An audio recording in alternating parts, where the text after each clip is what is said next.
Welcome to the Carey Nieuwhof Leadership Podcast on YouTube. My name is Carey Nieuwhof, and my goal is to help you lead like never before. So what I do every week is I sit down with world-class leaders and church leaders, business leaders, and I talk to them about what made them who they are and try to have the conversation with them that you would have if you got to sit down for lunch with them or have dinner with them or really got to spend some time with them. So we go into the backstory and we explore what made them who they are and some of the principles they've learned along the way. So if you enjoy this episode, I would love for you to like it, to subscribe, and also to share it with your friends.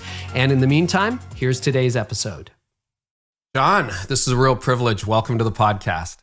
Yeah, likewise, Carey. It's great to see you by video and talk to you over the miles here. Mm-hmm. Yeah, Colorado Springs to Toronto, or north of Toronto, which you would enjoy probably more than Toronto. So, yeah, we're out in the country, middle of nowhere. I love that.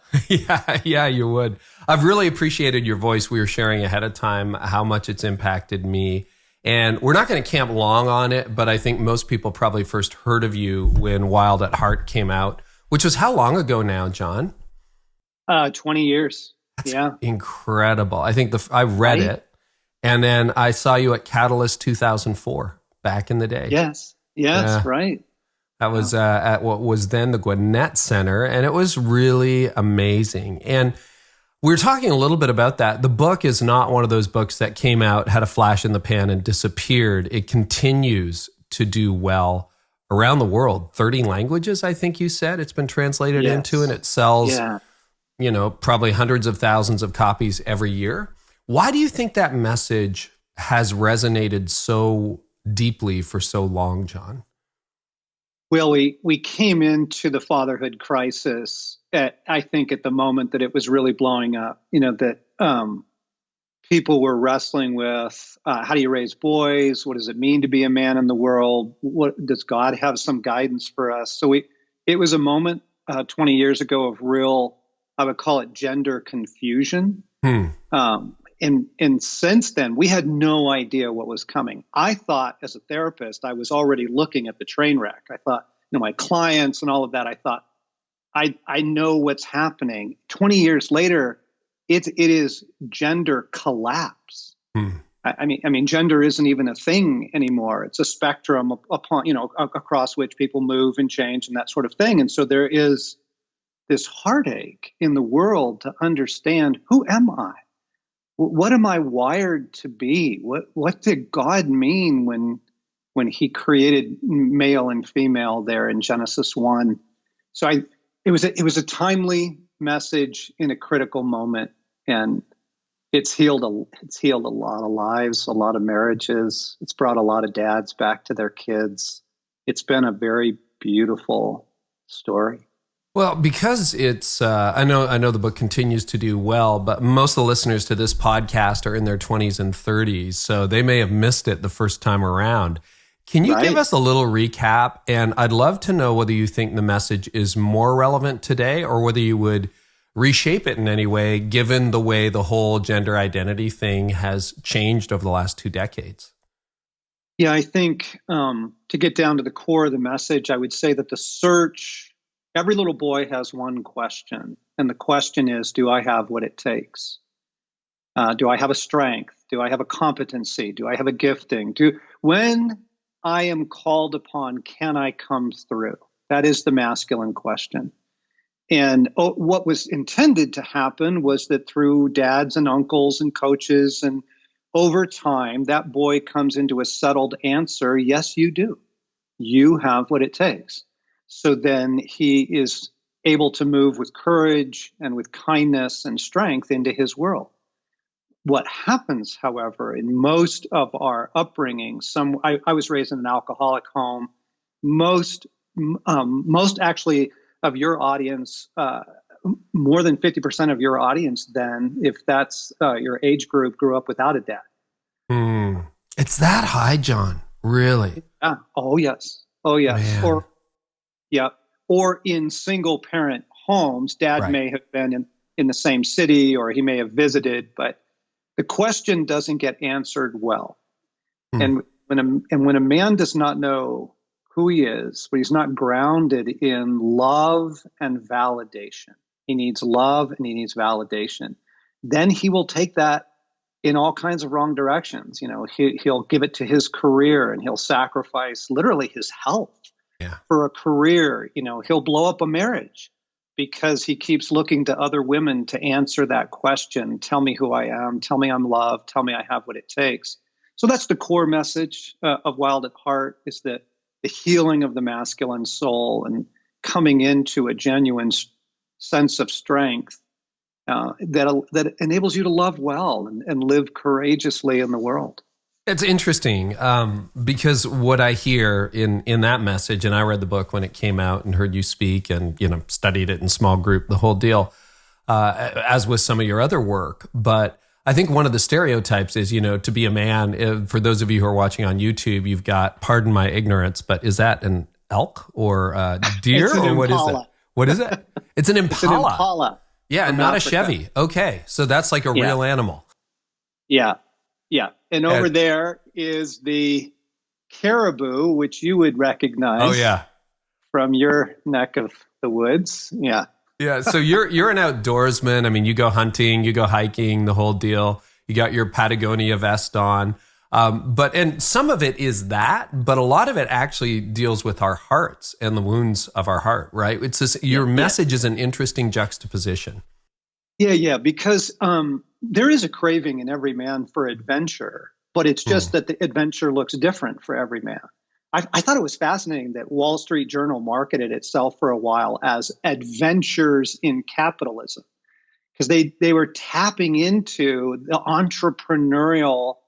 That is a big adventure. Start a company, take a risk, start a new career, right? Yeah. Okay. So every little boy is wired for that. Every man's wired for adventure. It just looks different. Every man's wired for courage. This isn't about being a lumberjack and drinking motor oil. This is a core desire to live courageously. And then how that plays out, I mean, my goodness, getting in a relationship takes enormous amounts of courage. Mm-hmm. Pursuing your graduate degree takes massive amounts of courage. So yes, the masculinity can express itself very, very uniquely in each man's life. Yeah, which I think is a really needed message, because often you get into axe throwing or whatever you need to be, and there's your manly thing. I would be more the entrepreneur than, I don't even know that's an impala.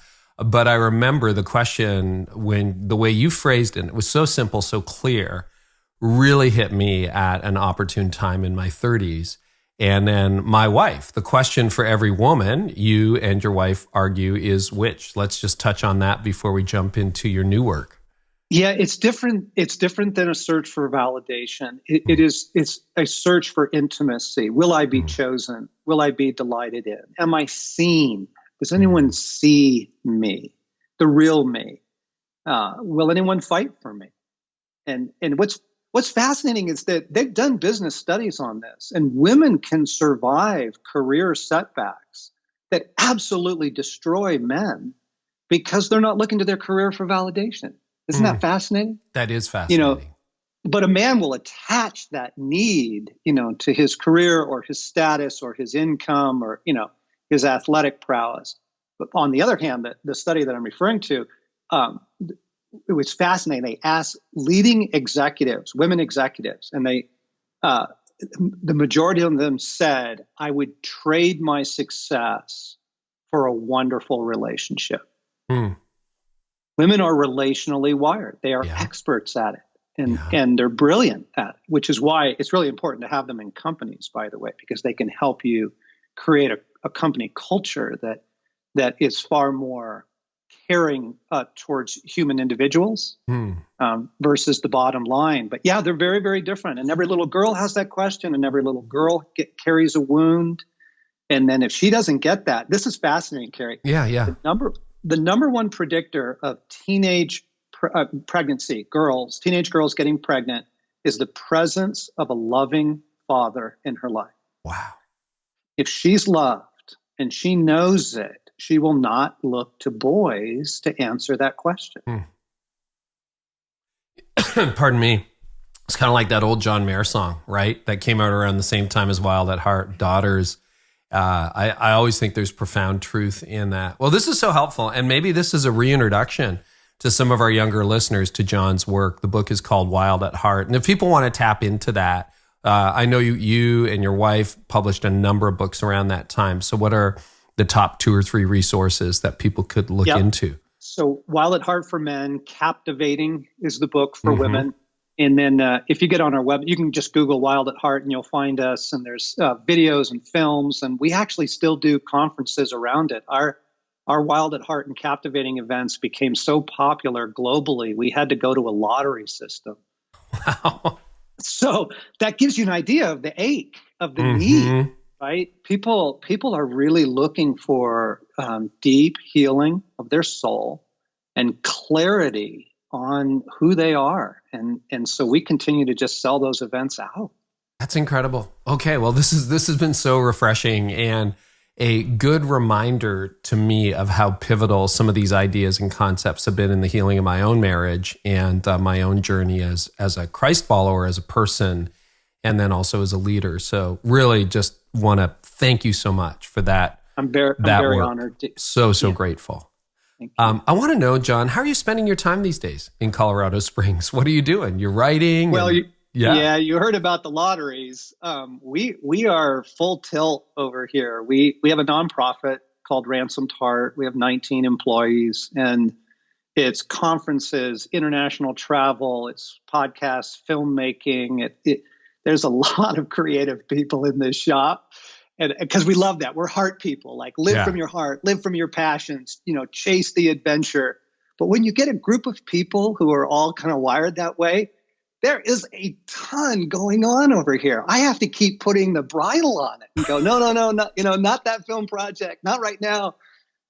So my days kind of look like everybody else's days. I go to work, I lead a team, I do interviews like this. I have to fit my writing into my personal time. Isn't that interesting? Yeah, because my picture of John Eldredge is always you're up in the mountains somewhere on a long hike with minimal provisions, almost like Bear Grylls style kind of thing, which is great. Man versus wild, which is part of your life, right? You do some of that.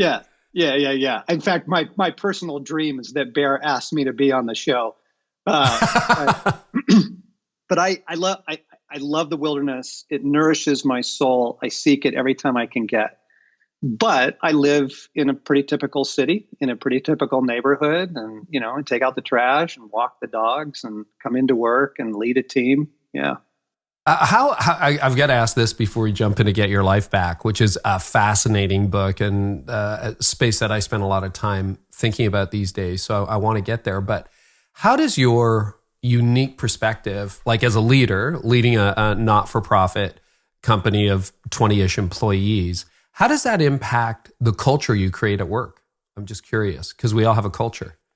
Well, I had to repent of the culture that I created because I am a hard-charging guy.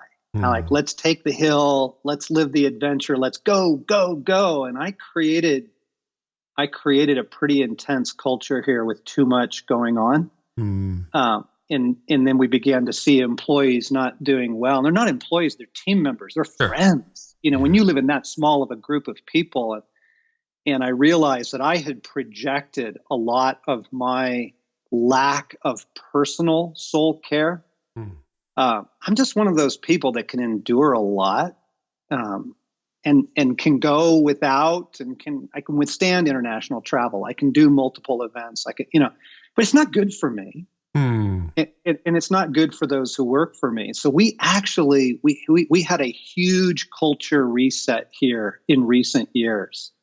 And if I could show you the living room through my wall here, you'd see a foosball table and a ping pong table, and there's staff lunches and playtime. And I personally had to learn soul care, and I had to do it on behalf of my team to say, we're not going to drive everybody into the ground in order to take the next objective. That's a hard lesson. I work with people several decades younger than me for the most part these days. And I've had to be, because I'm an Enneagram 8, I just go. And again, the travel, the schedule, and I got some hacks around it. But I realize that my personal pace is something and drive is unique to me. And there has to be a healthy calibration for the team. And I think a lot, and hey, there are seasons, let's be honest, where it's not healthy, where I'm not healthy, or I'm not this. But it's a good reminder that even if I try to remind myself of this, that even if I am going extra hard in a season, I cannot expect that level of sustained effort from the team because it's just not fair. Yes.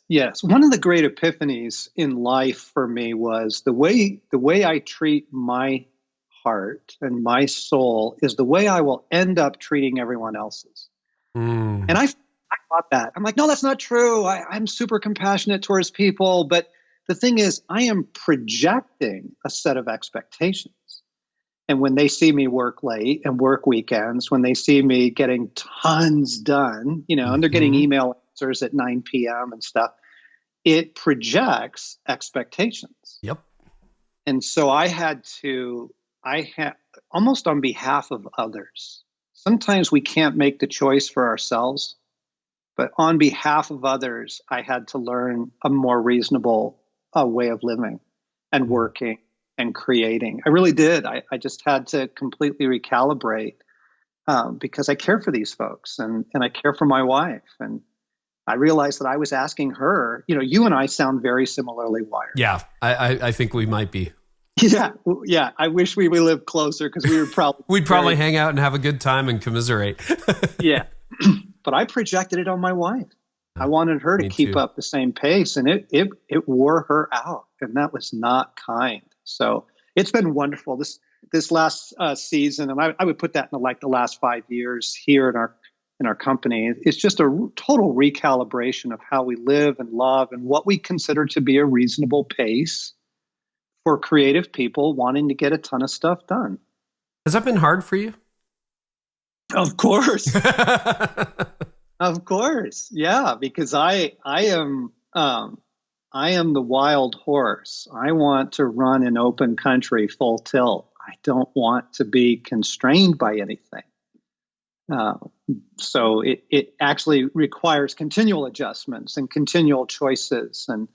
And now, when Stacey and I are mapping out the year, the question we're asking is, where's the Sabbath? Where's the Sabbath in that schedule? Not just once, but quarterly. Where's the Sabbath? Where are we going to catch our breath? So that's been really good. So you can't mean a day then if it's quarterly. Are you talking about a week? Are you talking what? Take a week quarterly. Yep. Wow. Yeah, it's funny. My wife and I've been doing weekly Sabbaths. I broke it last weekend because we're in the middle of a launch, and I'm like, I think I sinned actually. But I know that's Old Testament, but I broke that. And then my wife is like, let's make July and August this summer a no travel zone. And we're just not going to fly anywhere. You're not going to take any speaking engagements. That was so hard for me. But you're for those who are listening, you're celebrating. I am. I'm raising my hands in the air. That is such a good call. She's such a great wife. I gotta listen. Good for her. Yeah. So on that note, this is a good segue into your new book. You argue that we have, and I'm quoting, we've been sucked into a life nobody's enjoying. And can you tell us about that and what the premise of Get Your Life Back, which is a great title, by the way, your latest book is all about? Yeah, it's a perfect storm right now. It's several things together. It's not one thing. It is the pace of life that most people find themselves living, because what technology did, it allowed our capacity to increase like triple X. We can get so much more done, but the problem is, therefore, so much more is required of us. And then you just have, everyone's got their normal life, like things to navigate. You've got your aging parents, you've got health issues, you've got dreams and finances that you're trying to get in order, and you got maybe kids, or maybe you're single. But the problem is now the pace of life is absolutely nuts. That nobody remembers free time anymore. Yeah. Like when was goof off time? When was that? Like how did getting bored in the summer? Like that was awesome, right? Yeah, just pure goof off. I have no agenda. I have nothing to be productive about, and no one's able to reach me. So you have the pace of life, and then you have the technology, and you have the fact that everyone is way over connected. We're checking our phones 80 times a day, and we're spending 3 hours a day using apps on our phones. And so you've got this, we're all wired into the world now. And so that technology gives everyone access to you. I mean, you're getting texted at, 11 p.m. and your company expects you to answer now. Like those are the expectations now. You are 24/7 available. And then the third piece I would add to it is the tsunami of information coming at us. Everybody knows about the coronavirus now. Everybody knows about the deaths. Everyone knows about the earthquakes in Turkey and what's happening in Syria. And the human soul was never meant to live like this. You were never meant to be subject to an insane pace of life with no downtime, to being over-connected in technology, and to being subject to the heartache of the entire world. Like that perfect storm is wearing everyone out. Yeah, I mean, the term, I think years ago, decades ago, of compassion fatigue surfaced. And every day there's a new issue. So today, the day we're recording this will air months later, but there was a tornado in Nashville. So I'm literally texting my friends to see how they're doing, praying for people. But 100 years ago, you wouldn't even know that kind of stuff. The coronavirus, you wouldn't know. I mean, maybe you read the newspaper, if you're literate, you read the newspaper. Yeah. So you're arguing it's a soul thing, like we were not actually designed to handle the information that we are now processing daily?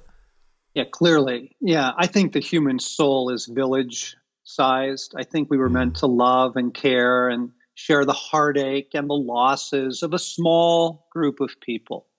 But when you are now, we are all subject to all the heartache you just named, and then on and on you go. The fires in Australia. I know you're heading down to Australia. 1.9 billion animals have died in the fires in Australia. I mean, that kind of heartbreak, it just wrecks me. Yeah. And so I think you're right. I think it's empathy overload. I just think it's too much. So how do we explain the rising anxiety rates? Yes. The rising depression rates? Anti-anxiety drugs are the leading pharmaceutical in the world right now. And by the way, I believe in drugs. I think as a therapist, I believe in them 100%. My wife uses antidepressants. If your neurochemistry has been, hurt by your genetics or by other things, childhood trauma, those drugs can be enormously helpful. Very life-giving. I'm not condemning them. I'm just saying, what kind of world do we have right now that we need so much medication and so many people just seem so overloaded? I think we are all overwhelmed. Because you've been practicing as a therapist now for decades. So again, speak to people who are under 30. I'm thinking a lot these days, John, because we're doing research in a similar vein. And I don't know whether it's in your book or not, but you heard of Robin Dunbar? Dunbar's Number? No. Oh, this is fascinating. I've got his book in my library. He's an atheist sociologist who argues exactly what you just said, that the average person really was designed for the size of a village. And he studies medieval villages throughout history and discovers the number to be about 150. So I've got a book coming out next year now at this point, not this year, where I talk about exactly that problem, Dunbar's number. Like, you were not designed to have 20,000 followers or 2,000 followers or 500 friends. You're about 150. And if you look at historically over the whole period of human history, and Dunbar, who's a sociologist who's alive today and a historian, basically argues that psychologically you're wired to about 150 people. And then what do you do with that?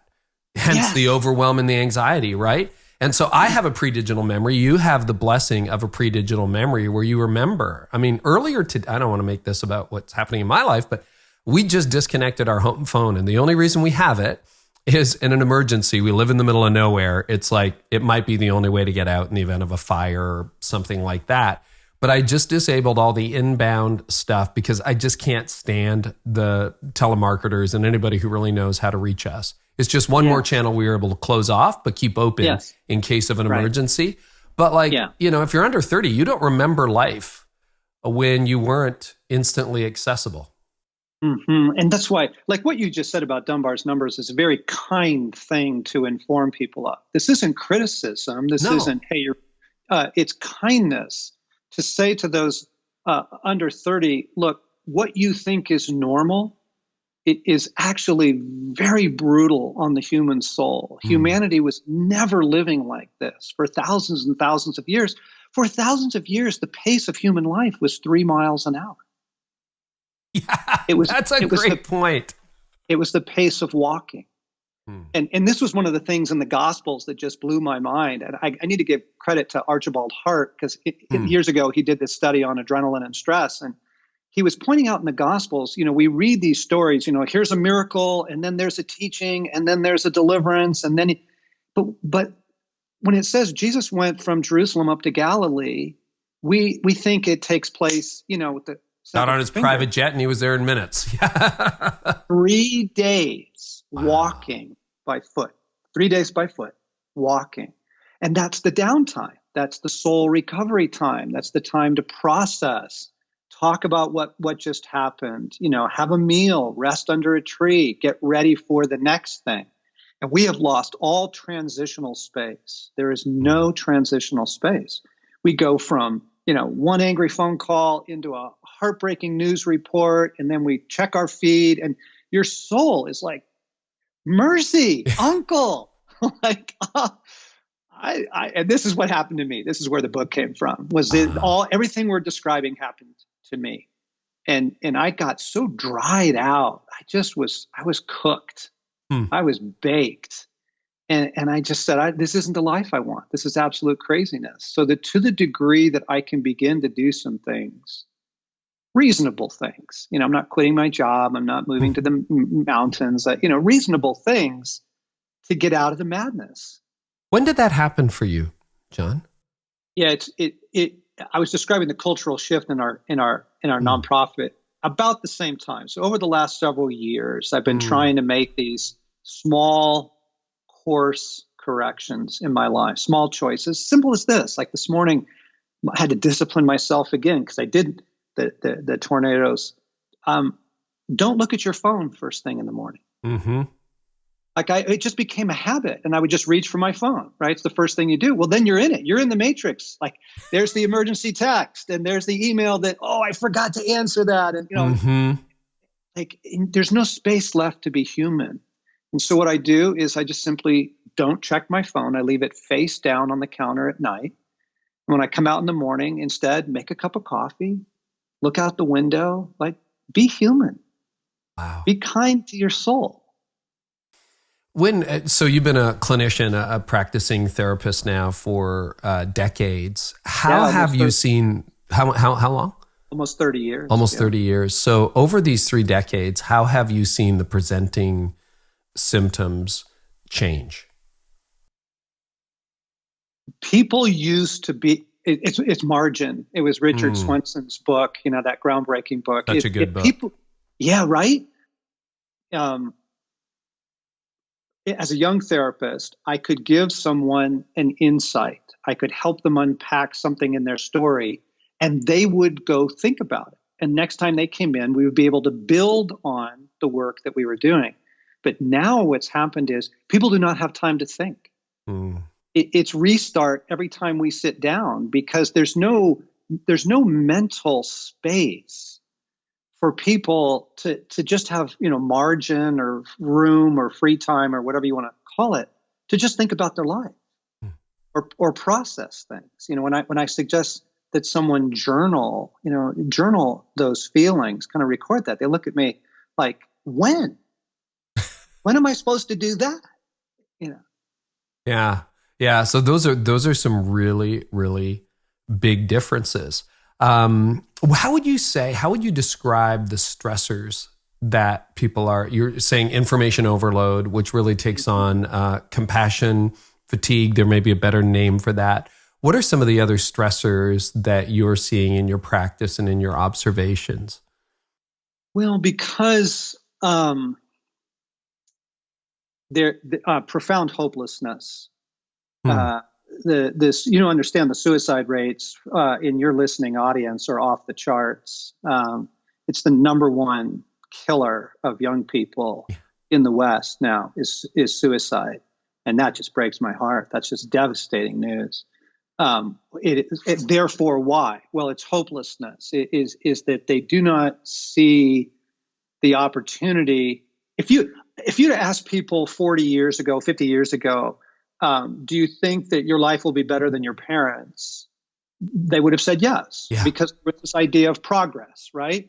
And my goodness, look at, we're getting better at healthcare, and women aren't dying in childbirth. And come on, the world is getting better. But nowadays, if you ask young people that question, they will say, no, I don't anticipate that my life will be better than my parents.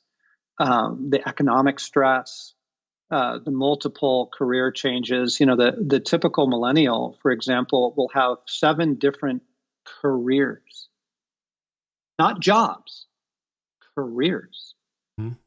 And so it's the instability. Yeah. And then it was the thing you were touching on, just to come back to community for a moment. I can't wait for your book to come out. I'm very excited about that. Neither can I. I got to figure it out, but thank you. What we have now is artificial community. Everyone's community is digital, and like you were saying is, so what that you have a ton of friends on Facebook? It's not real community. It's artificial. You're not face to face with someone. You're not sharing their life. You're not. And so I think it is loneliness. What I would add, disconnected loneliness, and the hopelessness is really getting people into this spiral of anxiety and depression because they're connected in the wrong ways. I was about to say they're not connected. They're over connected. We're all over connected. I am way over connected, right? But it's not face to face, and it's not human to human, and it's not life to life, and that's what we desperately need. There was a beautiful Jewish therapist, Irving Yalom. He's an incredible writer. He's an existential therapist, and his mantra was, "It's the relationship that heals." It's the relationship that heals. He was trying to help young clinicians understand it's not your knowledge. It's not your expertise, it's not your PhD. It's the relationship that you are offering someone as you listen to their life. And we don't have that. We don't have the healing because we don't have the relationships. So right? True. We don't have so time for it. And then we're overloaded online. John, you make the argument in your book in one form or another that social media may be destroying our souls. Can you talk a little bit more about social media? And then I want to get into, before we wrap up, I want to get into the reconstruction. What are some things we can do, some practices? Because I think you're reading everyone's mail. Yeah, there is good hope. Well, so the research shows now, overwhelming research, this isn't even contestable anymore.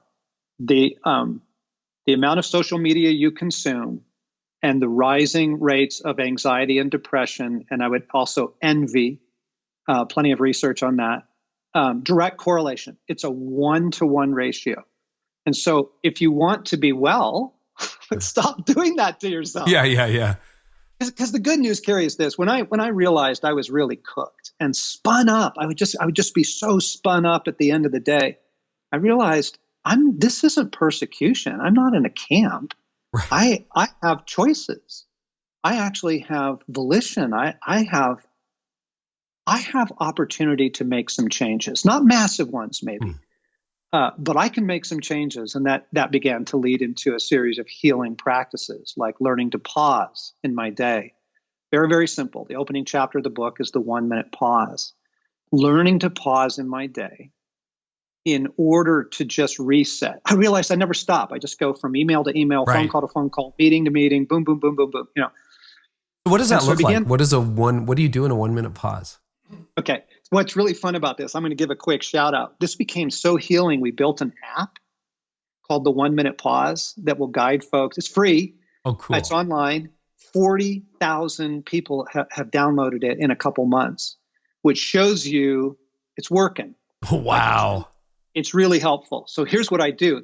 The whole point of the pause first is that you do nothing. The soul needs to do nothing sometimes. And so I'm not making my lists, and I'm not answering emails in my head, and I'm not planning my next, I'm getting quiet. And then the main practice I use the pause for now is the second chapter in the book. And I talk about benevolent detachment. Because of the information overload, because of the empathy fatigue, the compassion fatigue, I have got to let it go. Somewhere in my day, I have got to practice releasing it. And so I literally, when I pause, I get quiet. I become aware of my body. I'm like, whoa, I am so tense. Become aware of my breathing. I am breathing so shallow, just short little breaths. I'm already cranked up. And this is by 10 in the morning. Yeah. I pause. I come back to myself. And in that pause, I begin to say something like this. I say, Jesus, I give everyone and everything to you. And then I repeat that because I need to repeat it. I give everyone and everything to you.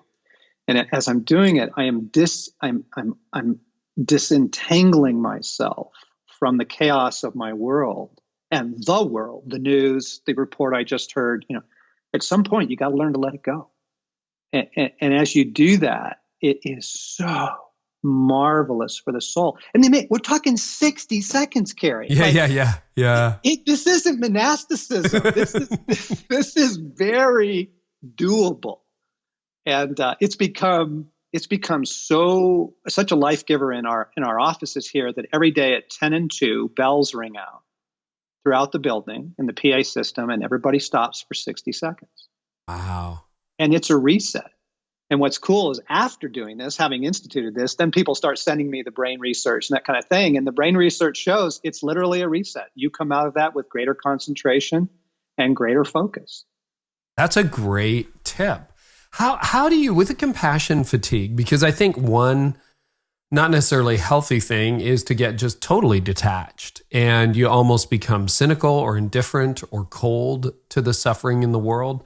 Do you want to comment on that release to Jesus, which theologically I would align with? How does that not lead you to a place of like total detachment or being cold or indifferent to the suffering in the world, or this paralysis of wanting to do something about it, but really being powerless to help? Yes. That's why I call it benevolent. Benevolent, because it's not angry. I'm not cynical.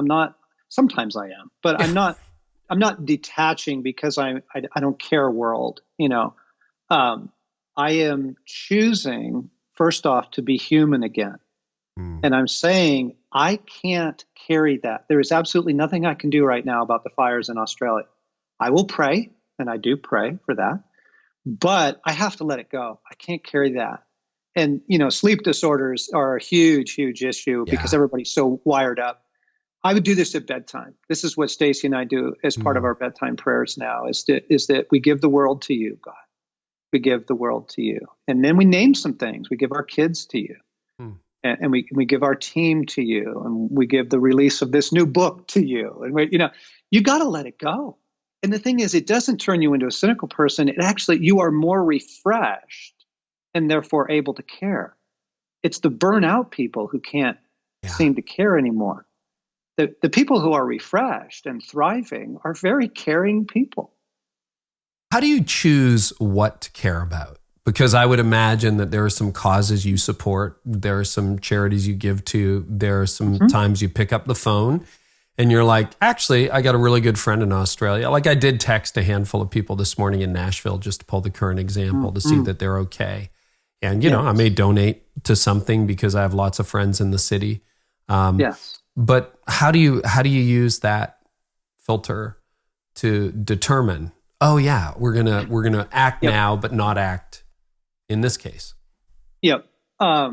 Concentric circles, right? You start with those close to you. It's Dunbar's model, and I didn't even know it is his model. Right? You're right.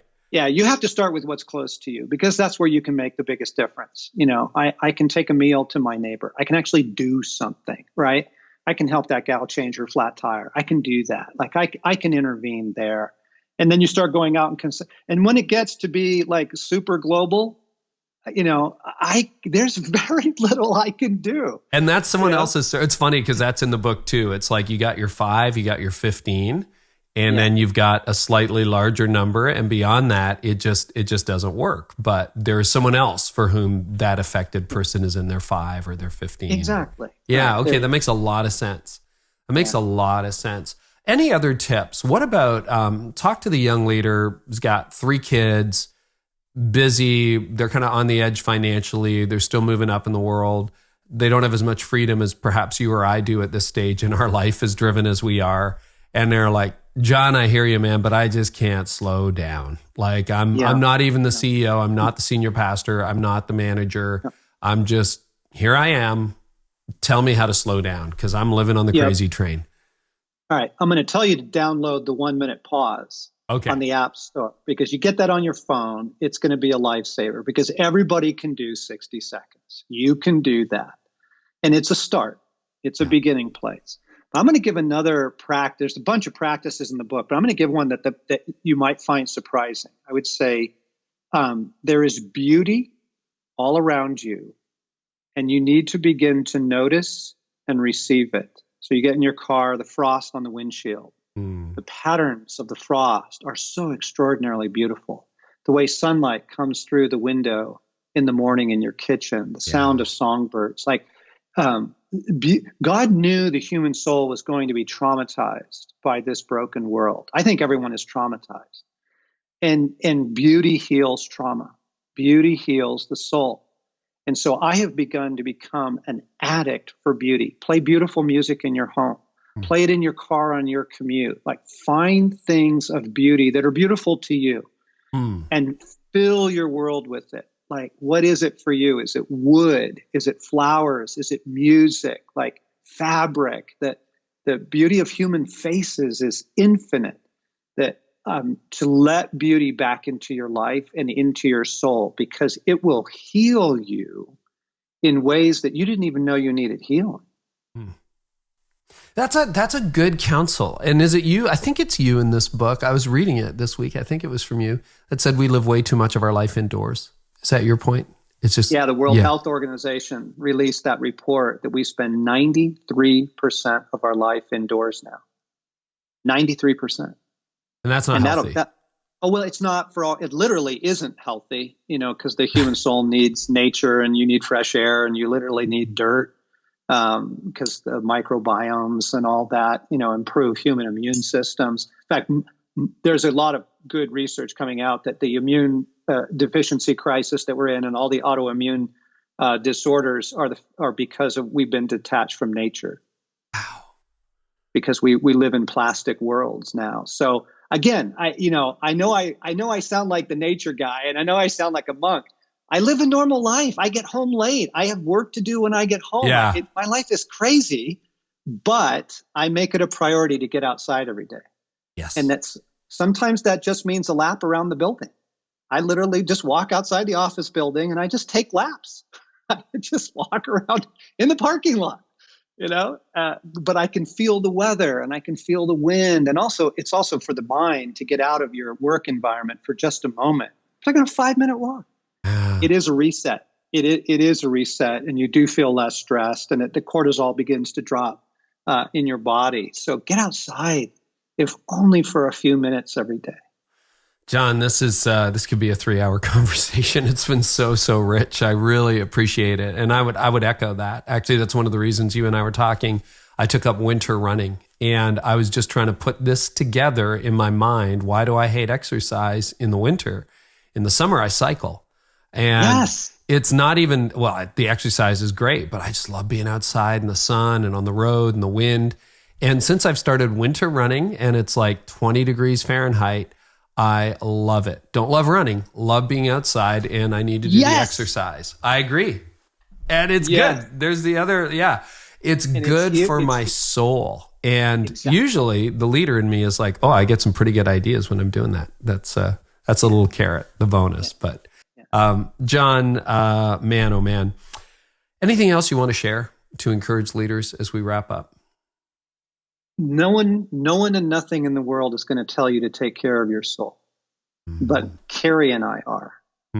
Like, you want to be a more loving person, care for your soul. You want to be more creative, care for your soul. You want to make a difference in the world, care for your soul. Everything depends on the health of your soul. And the mad world is not going to encourage you to do these simple things, but it's worth it. It's worth it. Care for your soul.